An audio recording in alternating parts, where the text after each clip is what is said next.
Hello students, welcome to Shweta Yadav Tutorials. Please like and subscribe my channel and hit bell icon for more updates.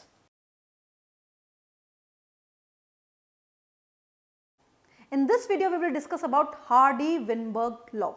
Hardy and Weinberg दो अलग-अलग scientist हैं और दोनों scientist ने मिलके population के respect में एक लॉ दिया, उसी को ही बोला गया हार्डी-विनबर्ग लॉ।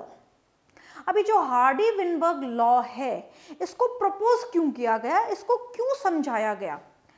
इसको देने का एक मेन कारण था कि एलील की फ्रीक्वेंसी का पता लगाया जा सके। सो पॉपुलेशन के रेस्पेक्ट में लॉ दिया गया। एंड क्यों दिया गया? For to find out the frequency of allele in a population. Population में अलील की फ्रीक्वेंसी क्या है, ये समझाने के लिए लॉ दिया गया। अब यहाँ पे दो अलग अलग साइंटिस्ट हैं, एक को हम बोल रहे हैं हार्डी, एक का नाम है Weinberg. Hardy British mathematician and Weinberg is German physician. दोनों ने मिलकर एक लॉ दिया जिसको बोला गया Hardy Weinberg law. Now according to this law, इस लॉ के हिसाब से एक आइडियल पॉपुलेशन वही होती है, एक आइडियल पॉपुलेशन वही होती है जिसमें फ्रीक्वेंसी ऑफ अलील कांस्टेंट रहे। In an ideal population frequency of allele remain constant. very important line, generation after generation. कितनी भी जनरेशन के बाद में हम देख लें तो जो भी जीन उस पॉपुलेशन में प्रेजेंट हैं या जो भी अलील उस पॉपुलेशन में प्रेजेंट हैं, उन अलील की जो फ्रीक्वेंसी है that will be constant. It will not change generation after generation. It means it is constant. यानी कि अगर आप 10 साल बाद देखेंगे, आप 20 साल बाद देखेंगे, 25 साल बाद देखेंगे, 30 साल बाद देखेंगे, 50 साल बाद देखेंगे, तो भी उन अलील की फ्रीक्वेंसी उस पॉपुलेशन में वही रहेगी. उसी को ही हम आइडियल पॉपुलेशन बोलेंगे. यानी कि अलील की फ्रीक्वेंसी का कांस्टेंट रहना जनरेशन आफ्टर जनरेशन ही हार्डी-विनबर्ग लॉ को कहा जाता है कि ये इस लॉ को प्रॉपर फॉलो करने वाला है. क्लियर? तो यानी कि एक पॉपुलेशन आइडियल है तो ये लॉ फॉलो किया जा रहा है. Now ideal population means in this population. Ideal population क्या होती है, क्या होना चाहिए आइडियल पॉपुलेशन में? तो सबसे पहले एक हम बात समझते हैं कि मान लीजिए एक पॉपुलेशन है, मान लीजिए एक पॉपुलेशन है,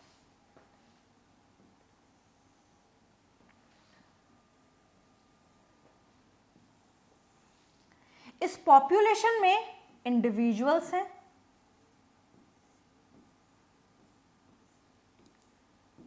इस पॉपुलेशन में बहुत सारे इंडिविजुअल्स हैं.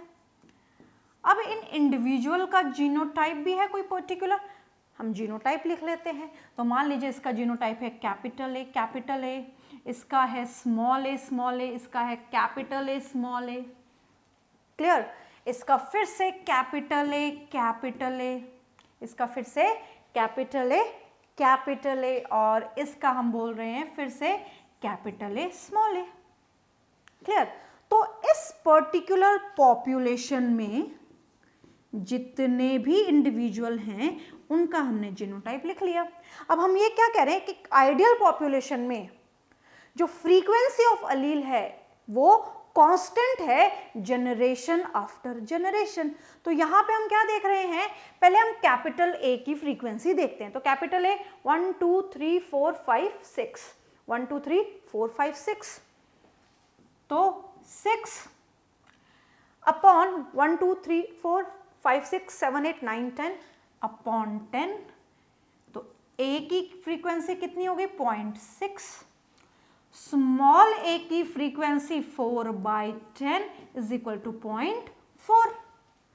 अब यहाँ पे इस फ्रीक्वेंसी को हमने, मान लीजिए इस पॉपुलेशन में ए एंड स्मॉल ए की फ्रीक्वेंसी को हमने आज चेक किया.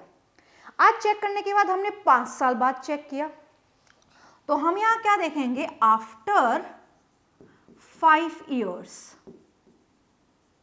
ए की फ्रीक्वेंसी 0.6 ही रही और स्मॉल ए की फ्रीक्वेंसी 0.4 ही रही, कांस्टेंट रही, चेंज नहीं हुई। क्या 5 सालों में कोई इंडिविजुअल की यहाँ पे डेथ नहीं हुई होगी? बिल्कुल हुई होगी, बट इंडिविजुअल ऐड भी तो हुआ होगा, तो दोनों चीज हुई होंगी, तो स्टिल यहाँ पे जो फ्रीक्वेंसी ऑफ द एलील है दैट विल बी कांस्टेंट। अब हमने इसको चेक किया आफ्टर 20 ईयर्स, 10 ईयर्स के बाद भी कर सकते हैं। तो हमने देखा कि ए की फ्रीक्वेंसी 0.6 है, स्मॉल ए की फ्रीक्वेंसी 0.4 है। तो क्या 20 साल में इंडिविजुअल की डेथ नहीं हुई या नए इंडिविजुअल नहीं बने होंगे? बिल्कुल बने होंगे। Still the frequency of the Aleel is constant in a population. अब हमने आफ्टर 50 ईयर्स देखा, यानी कि 50 साल के बाद हमने इसको चेक किया। Then again the frequency of these allele will remain same, will constant, यानी कि फ्रीक्वेंसी जो इन अलील्स की है वो कांस्टेंट है। तो जनरेशन आफ्टर जनरेशन हमने क्या देखा? अलील की जो फ्रीक्वेंसी है, जो अलील की फ्रीक्वेंसी है वो कांस्टेंट है, इट इज नॉट चेंज, ये चेंज नहीं हुई है। तो इसी को हम क्या बोलेंगे? Ideal population. So in an ideal population the frequency of allele will remain constant generation after generation. allele की फ्रीक्वेंसी चेंज नहीं हुई है। अब यहाँ पे हम क्या ऐसे कॉन्सेप्ट मानेंगे कि पॉपुलेशन, आइडियल पॉपुलेशन क्या होती है? आइडियल पॉपुलेशन हम किसको बोलते हैं? आइडियल पॉपुलेशन में ऐसा क्या होगा कि फ्रीक्वेंसी कॉन्स्टेंटली मेंटेन रहेगी जनरेशन आफ्टर जनरेशन, यानी कि 50 साल बाद भी आप देखेंगे तो एलील की फ्रीक्वेंसी वही रहने वाली है जो आज है। तो एक आइडियल पॉपुलेशन के क्या फीचर्स होने चाहिए, क्या कैरेक्टर्स होने चाहिए, हम एक के साथ एक स्टडी करेंगे। तो आइडियल पॉपुलेशन वो होगी जिसमें रैंडम मेटिंग होगी। आइडियल पॉपुलेशन वो होगी जिसमें रैंडम मेटिंग होगी, जिसमें म्यूटेशन नहीं होगा, जिसमें माइग्रेशन नहीं होगा, जिसमें नेचुरल सिलेक्शन नहीं होगा और जिसमें पॉपुलेशन साइज ज्यादा बड़ी होगी, पॉपुलेशन काफी बड़ी होगी। तो जब ये सारी कंडीशन होंगी तो वो पॉपुलेशन कहलाएगी आइडियल पॉपुलेशन, यानी कि यहाँ पे ये सारे फैक्टर्स अगर इसी तरीके से काम कर रहे हैं तो frequency of allele will remain constant. Frequency of allele क्या रहेगी?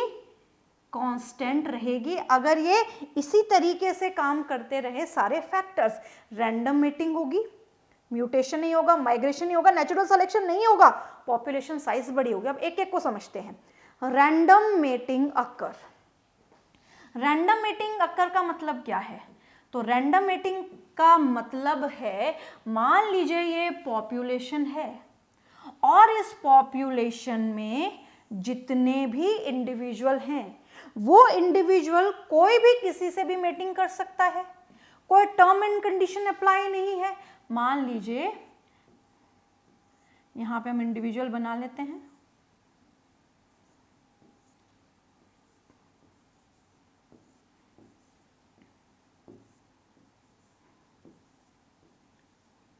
यहां पे हमने इंडिविजुअल बना लिए, इनका जीनोटाइप लिख लेते हैं।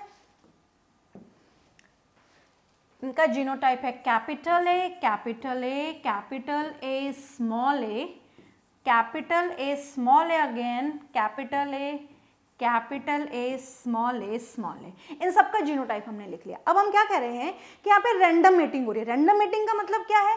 रैंडम मेटिंग का मतलब है कि capital A, capital A, capital A, capital ए से भी मेटिंग कर सकता है, कैपिटल ए, स्मॉल ए से भी मेटिंग कर सकता है और स्मॉल ए से भी मेटिंग कर सकता है। रैंडमली कोई किसी से भी मेटिंग कर सकता है। हम ये भी कह सकते हैं स्मॉल ए वाला कैपिटल ए वाले से मेटिंग कर सकता है, या स्मॉल ए वाला कैपिटल ए स्मॉल ए से भी मीटिंग कर सकता है, कोई किसी से भी मीटिंग कर सकता है। तो जब ऐसा होगा तो ऐसा होने पे जो फ्रीक्वेंसी ऑफ द जीन है पॉपुलेशन में वो जनरेशन आफ्टर जनरेशन मेंटेन रहेगी। इसी को ही हम बोल रहे हैं random mating, random mating, right. क्या बोल रहे हैं इसको? Random mating. अब मान लीजिए यहां पे सेलेक्टिव मेटिंग करवाई जाएगी। सेलेक्टिव मेटिंग का मतलब है कि यहां पे जो कैपिटल ए वाले इंडिविजुअल हैं वो केवल कैपिटल वाले से ही मीटिंग कर सकते हैं, या कैपिटल ए स्मॉल ए वाले जो इंडिविजुअल हैं वो कैपिटल ए स्मॉल ए वाले से ही मीटिंग कर सकते हैं। सेलेक्ट करवा लिया। अब जब ऐसा सिलेक्शन करवा लिया कि कैपिटल ए वाले से ही मीटिंग करेंगे, तो जो भी प्रोजेनी बनेगी उसमें कैपिटल ए ही आएगा। यानी कि यहां पे क्या होगा कि जब प्रोजेनी बनेगी, यानी कि जो इंडिविजुअल बनेंगे वो इंडिविजुअल सारे क्या होंगे, उनका जीनोटाइप क्या होगा? कैपिटल ए होगा। जब उनका जीनोटाइप कैपिटल ए होगा तो फ्रीक्वेंसी भी कैपिटल ए या फ्रीक्वेंसी ऑफ ए इंक्रीज होगी। हमने क्या पढ़ा था कि जो पहले वाली पॉपुलेशन हमने ली थी उसमें हमने बोला था कि कैपिटल ए की फ्रीक्वेंसी है 0.6 और स्मॉल ए की फ्रीक्वेंसी है 0.4। इसमें भी हम देख सकते हैं 1 2 3 4 5 6 अपॉन 10 दैट इज 0.6, 1 2 3 4 0.4। तो यहाँ पे हम क्या देख रहे हैं कि कैपिटल ए की फ्रीक्वेंसी 0.4 है, स्मॉल ए की फ्रीक्वेंसी, कैपिटल ए की फ्रीक्वेंसी 0.6 है, स्मॉल ए की फ्रीक्वेंसी 0.4 है। बट अगर कैपिटल ए वाले से ही मीटिंग करेगा तो number of individuals capital A वाले बढ़ेंगे पॉपुलेशन में, तो कैपिटल ए की फ्रीक्वेंसी भी पॉपुलेशन में बढ़ेगी। तो ये जो फ्रीक्वेंसी है वो चेंज हो जाएगी। तो हम क्या कह रहे हैं, मान लीजिए ये हो गई यहां पे 0.8, तो यहां पे जो स्मॉल ए है इसकी हो जाएगी 0.2। तो अगर frequency of the allele in a population change हुई तो उसको हम आइडियल पॉपुलेशन नहीं बोलेंगे। क्लियर है? तो यहां पे एक आइडियल पॉपुलेशन में रैंडम मेटिंग होनी चाहिए, ना कि सेलेक्टिव मेटिंग होनी चाहिए। इसको हम कहते हैं सेलेक्टिव मेटिंग। क्लियर? ये पहला पॉइंट है। नेक्स्ट पॉइंट है म्यूटेशन नहीं होना चाहिए। मान लीजिए एक पॉपुलेशन में, मान लीजिए एक पॉपुलेशन है,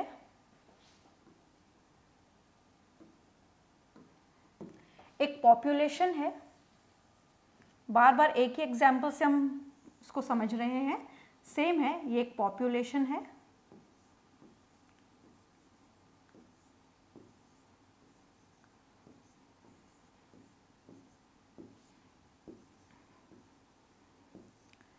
capital A small A, again capital A small A. इस पॉपुलेशन में इंडिविजुअल है, ये इनका जीनोटाइप है। फिर हम ये भी लिख देते हैं कि कैपिटल ए की जो फ्रीक्वेंसी 0.6 है, स्मॉल ए की फ्रीक्वेंसी 0.4 है। हम जो पॉइंट डिस्कस कर रहे हैं म्यूटेशन, नो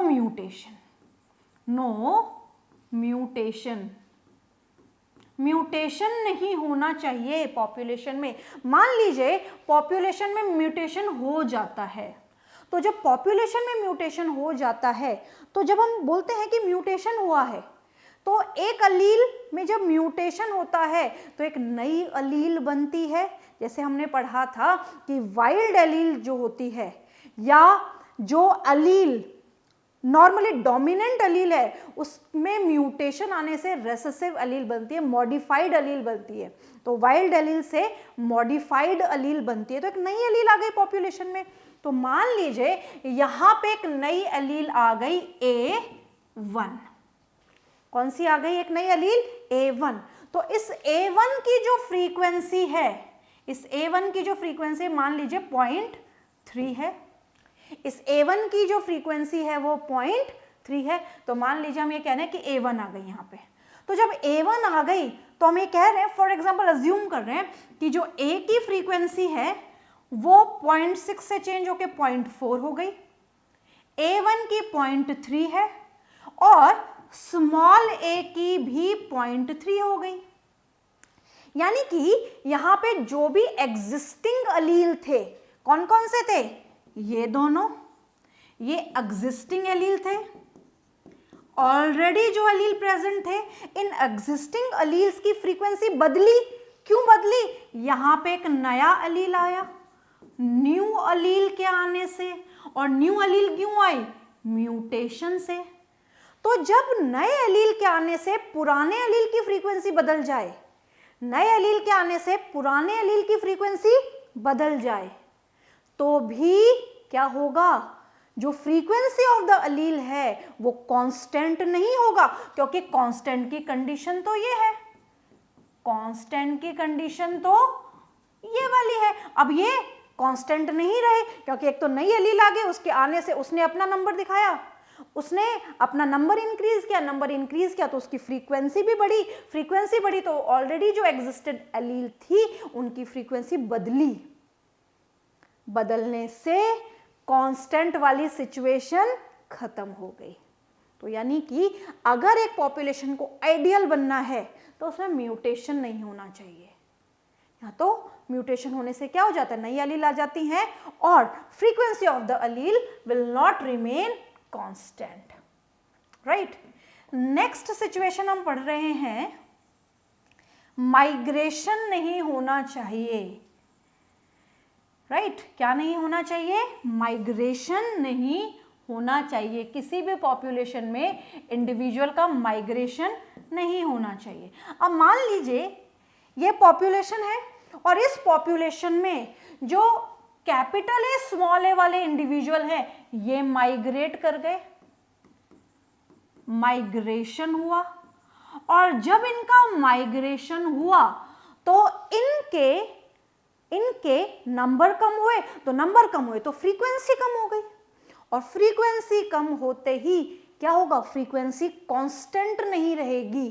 तो इसीलिए एक पॉपुलेशन में इंडिविजुअल का माइग्रेशन भी नहीं होना चाहिए, क्योंकि अगर मास माइग्रेशन होगा या माइग्रेशन भी होगा तो frequency of the allele will not remain constant, it will definitely changed, वो चेंज होगी ही होगी। क्लियर? तो एक आइडियल पॉपुलेशन में नो माइग्रेशन होना चाहिए। नेक्स्ट सिचुएशन हमने ली नेचुरल सिलेक्शन। नेचुरल सिलेक्शन नहीं होना चाहिए, नो नेचुरल सिलेक्शन। अगर किसी पॉपुलेशन में नेचुरल सिलेक्शन होता है तो नेचर अपने हिसाब से एलील सेलेक्ट कर लेता है, और जो सेलेक्ट करता है उनका नंबर तो बढ़ता जाता है, और नेचर जिनको सेलेक्ट नहीं करता वो एलिमिनेट हो जाती हैं। तो मान लीजिए नेचर ने सेलेक्ट किया कैपिटल ए को, कैपिटल ए को, और जिनको सेलेक्ट नहीं किया वो हो जाएंगी एलिमिनेट। तो जो सेलेक्टेड हैं बाय द नेचर उनकी प्रोजेनी बढ़ेगी, उनके नंबर बढ़ेंगे, उनके नंबर बढ़ेंगे तो फ्रीक्वेंसी ऑफ एलील बढ़ेगा, और फ्रीक्वेंसी ऑफ एलील बढ़ेगा तो नेचुरली जो कांस्टेंट फ्रीक्वेंसी है एलील की इट विल गेट चेंज्ड, वो चेंज हो जाएगी। तो एक आइडियल पॉपुलेशन में नेचुरल सिलेक्शन नहीं होना चाहिए। अभी तक हमने 4 फैक्टर्स पढ़े। पहला, रैंडम मेटिंग होनी चाहिए, सेलेक्टिव मेटिंग नहीं होनी चाहिए। कोई किसी से भी मेटिंग कर सकता है तो ही अलील की जो फ्रीक्वेंसी है पॉपुलेशन में वो कांस्टेंट रहेगी। उसे कोई फर्क नहीं पड़ता कि इंडिविजुअल मरते भी हैं तो नेचुरली इंडिविजुअल और भी पैदा हो जाते हैं। क्लियर? नेक्स्ट, माइग्रेशन नहीं होना चाहिए। कोई भी सदस्य पॉपुलेशन को छोड़ के नहीं जाना चाहिए, क्योंकि जो जाएगा उसका नंबर कम होगा, नंबर कम होगा तो उसकी अलील की फ्रीक्वेंसी भी कम हो जाएगी। क्लियर?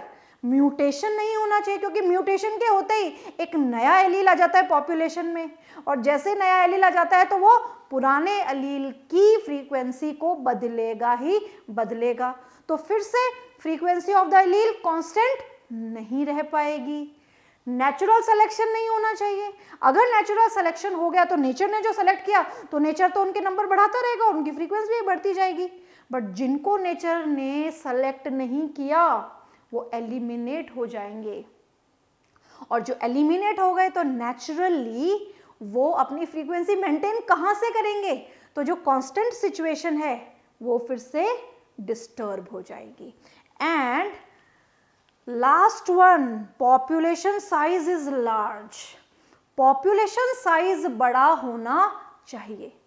अगर पॉपुलेशन साइज ज्यादा है, पॉपुलेशन बड़ी है, तो बड़ी पॉपुलेशन में अगर जीन की अगर एलील की फ्रीक्वेंसी चेंज हो भी रही है तो बहुत ज्यादा फर्क नहीं पड़ेगा। कोई इंडिविजुअल खत्म हो गए तो खत्म होने से पॉपुलेशन पे बहुत ज्यादा फर्क नहीं पड़ेगा। वहीं अगर पॉपुलेशन छोटी है,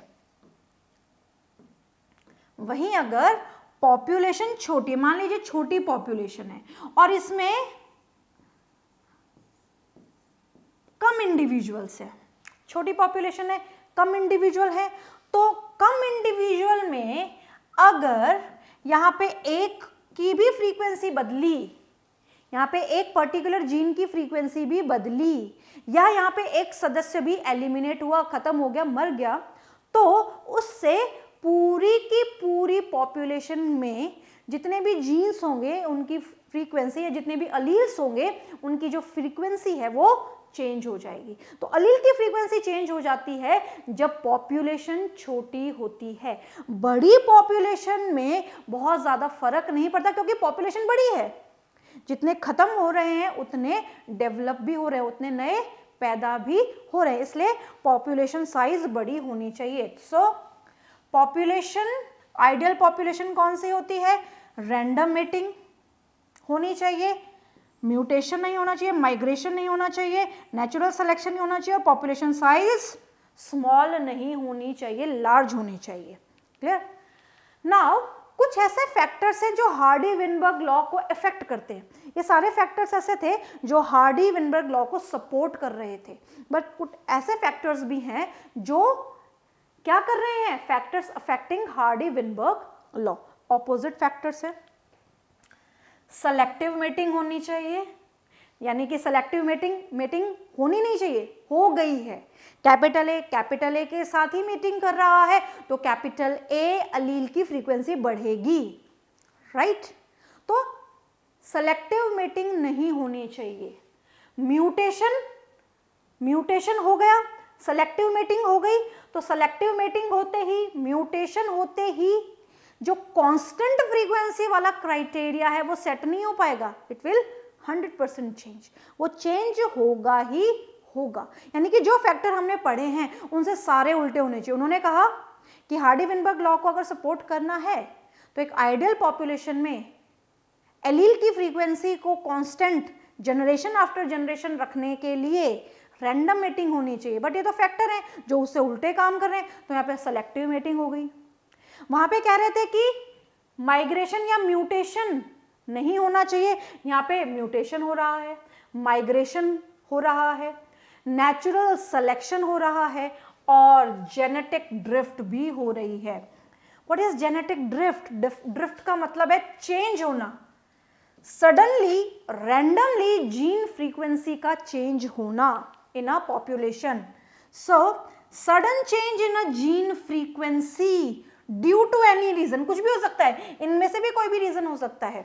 यहाँ पे जीन फ्रीक्वेंसी बदल रही है, वो म्यूटेशन की वजह से भी हो सकती है, नेचुरल सिलेक्शन की वजह से भी हो सकती है। क्लियर? तो यहाँ पे किसी भी कारण से अगर सडनली या रैंडम और sudden change in the gene frequency is called genetic drift. It is important. So factors affecting Hardy-Weinberg law कौन कौन से? Random mating occurs, selective mating occurs, mutation occur, migration occur, natural selection occur and genetic drift हो गया। यानी कि एकदम से gene की फ्रीक्वेंसी में बदलाव आ गया, तो जीन की फ्रीक्वेंसी बदली यानी कि कांस्टेंट नहीं रही। Genetic drift is inversely proportional to population size. Genetic drift inversely proportional होती है पॉपुलेशन साइज के। अकॉर्डिंग टू हार्डी-विनबर्ग लॉ, अब ये जो कॉन्सेप्ट है हार्डी-विनबर्ग लॉ का, ये इक्वेशन के हिसाब से समझाया गया है। इक्वेशन के हिसाब से समझाया गया का मतलब क्या है कि यहाँ पे कुछ मैथमेटिकल कैलकुलेशंस हैं जो हम समझेंगे, उससे रिलेटेड क्वेश्चंस भी करेंगे इन द नेक्स्ट वीडियो।